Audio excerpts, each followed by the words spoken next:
Assalomu alaykum aziz do'stlar. Biz Andijonda fayzli xonadonlardan biridamiz. Ushbu g'ishtlarimiz Eronning shamotniy g'ishtlari. Razmeri uzunligi 34, balandligi 7 sm, qalinligi 2,5 sm bo'ladi. Oralariga shop qo'yib, shopiga ayni qo'yib urishgan. Kimga ustalarda xizmat kerak bo'lsa, pastdagi nomerga murojaat qiling.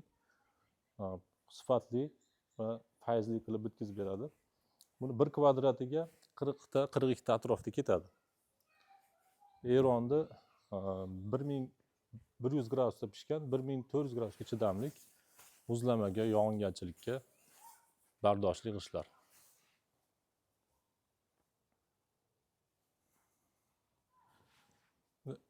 Siz bilan bir suhbat qilsak bo'ladimi? O'zingiz bilan ham suhbat qilib qo'ysak bo'ladimi?